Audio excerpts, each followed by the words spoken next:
हाय, कैसे हैं आप लोग। Welcome to our YouTube channel okay engineering point. हम इस चैनल में बेसिकली बात करते हैं बहुत सारे इंजीनियरिंग सब्जेक्ट्स के बारे में और बहुत सारे इंजीनियरिंग और मैथमेटिकल टॉपिक्स के बारे में। तो आज हम बेसिकली बात करने जा रहे हैं न्यूमेरिकल मेथड्स के बारे में। न्यूमेरिकल मेथड्स बेसिकली हमारे इंजीनियरिंग मैथमेटिक्स में ज़्यादातर जो कंप्यूटर साइंस वाले स्टूडेंट्स होते हैं उनके लिए अल्गोरिदम बनाने के लिए आता है, और सिविल इंजीनियरिंग और ऑलमोस्ट हर इंजीनियरिंग के फील्ड में इसको एज अ सब्जेक्ट पढ़ाया जाता है। तो बेसिकली आज हम बात करने जा रहे हैं इसके चैप्टर 3 है। ज़्यादातर बुक्स में जो हाई लेवल के बुक्स होते हैं इसमें वो लोग इसको चैप्टर 3 कंसिडर करते हैं, बट आप इसको कुछ भी मान सकते हो, कोई ज़्यादा फर्क नहीं पड़ता है।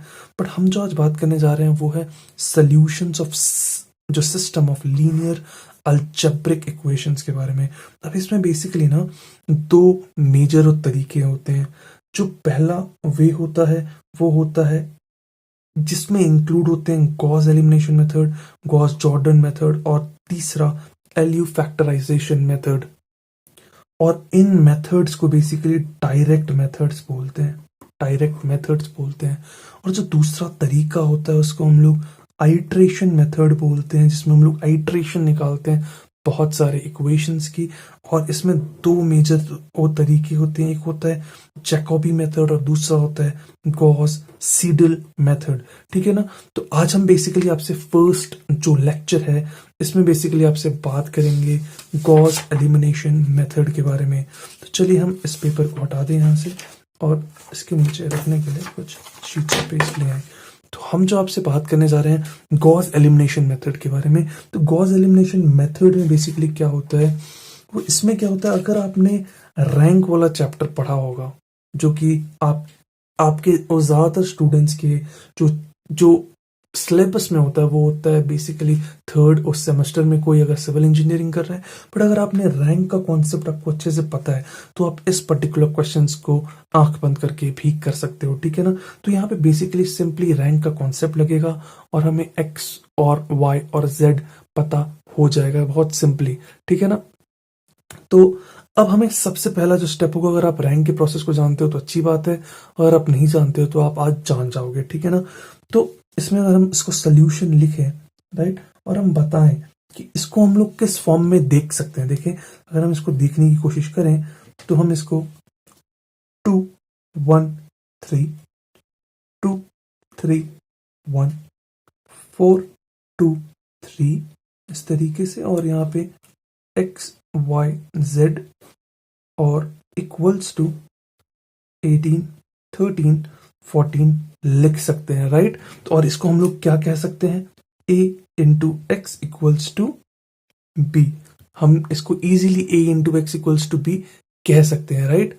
और जब हम इसको कह सकते हैं ये चीज, तो हमें एक चीज और पता होनी चाहिए जो कि है ऑगमेंटेड मैट्रिक्स के बारे में। अगर आप ऑगमेंटेड मैट्रिक्स के बारे में जानो तो ऑगमेंटेड मैट्रिक्स में आपको बेसिकली आप लिखते हो वो आप ऐसे लिखते हो a डैश बी, या डैश बोलो या कुछ भी बोल सकते हो। तो चलो हम लिखें इस फॉर्म में। अगर हम इसको लिखने जाएं तो हम लिख सकते हैं 2 2 4 1 3 2 3 1 3 dot dot dot dot dot dot 18 13 and 14। ये हमारा आइट्रेशन निकल चुका है और हम इस तरीके से इसको डायरेक्टली सॉल्व कर सकते हैं। ठीक है ना।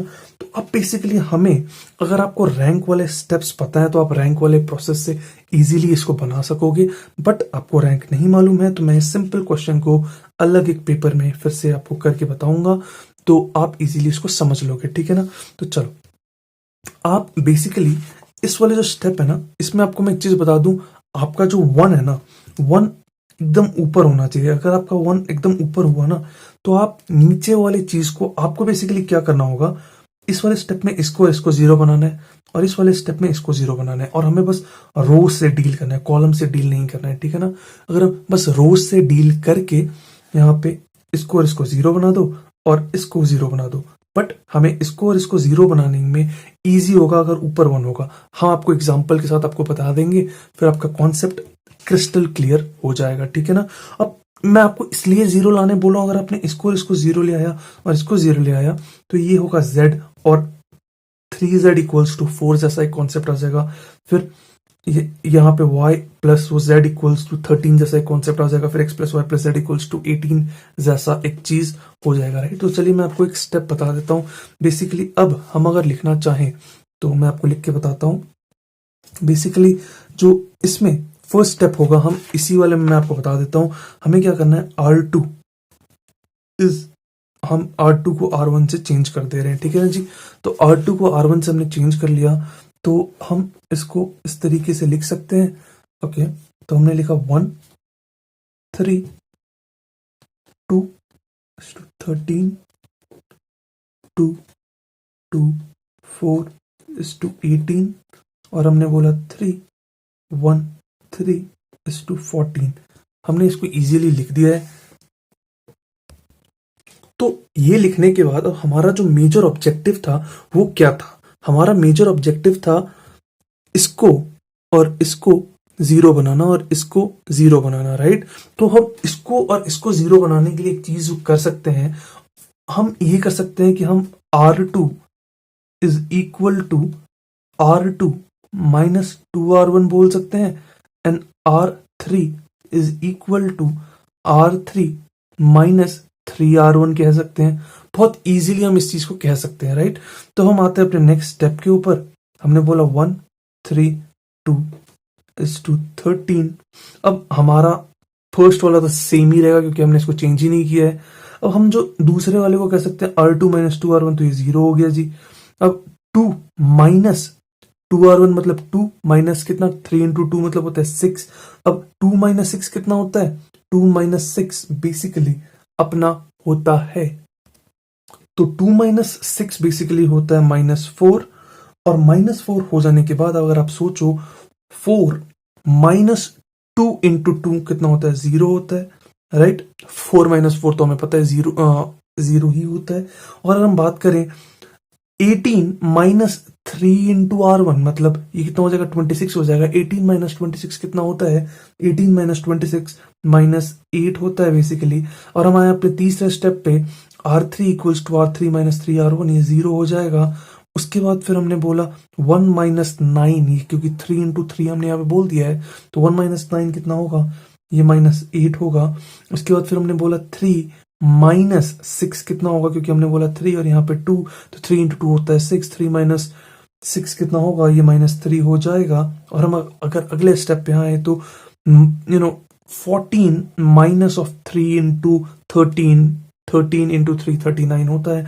14 माइनस 39 बेसिकली क्या होगा, अपना यहाँ पे 25 हो जाएगा और ये -25 होगा, राइट।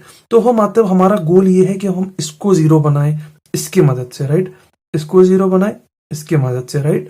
और अगर ये हो जाता है तो हमारा आंसर लगभग आ ही गया मान लो, और इजीली आपने इस प्रॉब्लम को सॉल्व कर लिया, XYZ आ जाएगा। आप बेसिकली गॉस एलिमिनेशन मेथड को समझ जाओगे बहुत इजीली। तो अब हमने अगले स्टेप में क्या कर देना है, बेसिकली क्या करना है, आप इस स्टेप में कर सकते हो R3, क्योंकि हमें R3 से डील करना है, equals to R3 plus 2R2। Done, खत्म क्वेश्चन आपका, ठीक है ना जी। तो चलिए हमने बोला 1 3 2 इक्वल्स टू 13 0, ये भी एज इट इज रहेगा क्योंकि हमने R2 को यहाँ पे कुछ भी कंसिडर नहीं किया है, एज इट इज ही रहेगा। ये 0 हो जाएगा, ये 0 हो जाएगा क्योंकि -8 को अगर हम प्लस कर देंगे, प्लस यहाँ पे -4 हो जा रहा है बेसिकली। सॉरी फ्रेंड्स, हमारा यहाँ पे एक करेक्शन है, हमें यहाँ पे माइनस की जगह प्लस की जगह माइनस रखना है, क्योंकि at the end of the day -8 को हम लोग माइनस माइनस प्लस करके 8 करके 0 ही कर सकते हैं। अब यहाँ पे एज इट इज -3 ही रहेगा। और -25 ये कितना हो जाएगा, 16 हो जाएगा। -25 प्लस 16 कितना होता है, ये होता है हमारा -9, राइट। तो अब हमें क्या पता था पहले से ही हमारे पास, तो ये अगर हमें इक्वेशन के फॉर्म में इसको लिखने की कोशिश करें तो ये होगा x plus 3y plus 2z equals to 13 -4y equals to -8। तो यहाँ पे हमारा आ जाएगा y का वैल्यू आ जाएगा 2। और अगर हम -3z इक्वल्स टू -9 कह दें तो z इक्वल्स टू 3 आ जाएगा बहुत इजीली। और हमें अगर x निकालना होगा, x plus 3 into 2 plus 2 into 3 equals to 13 बोल दें तो x इक्वल्स टू हमारा आ जाएगा 1। अब जब x इक्वल्स टू 1 आ गया तो हम कह सकते हैं x equals to 1, y equals to 2 and z equals to 3 और आपका सोल्यूशन यही है जी। ठीक है ना, आपका सोल्यूशन यही है और आपने इजीली बहुत ही मजे से इस पर्टिकुलर न्यूमेरिकल को सॉल्व कर दिया है। मुझे नहीं लगता आपको इससे ज्यादा इसमें और एक्सप्लेनेशन की जरूरत पड़ेगी, और बाय चांस आपको इससे ज्यादा इसमें एक्सप्लेनेशन की जरूरत पड़ती है तो प्लीज हमें नीचे बताएं, हम शायद आपके लिए एक और न्यूमेरिकल इसी बेसिक स्टेप पे बना सकते हैं, और बनाने के बाद हम इसे प्लेलिस्ट में डाल देंगे। न्यूमेरिकल मेथड्स के हर प्लेलिस्ट में आपको वीडियोस मिल जाएंगे। हमारा गोल है कि हम आपको प्रोवाइड करें quality education with good quality understanding about everything that you are learning. So आशा करता हूँ आपको वीडियो अच्छा लगा होगा। Thank you for watching. ख्याल रखें अपना कोविड के टाइम पे। Take care.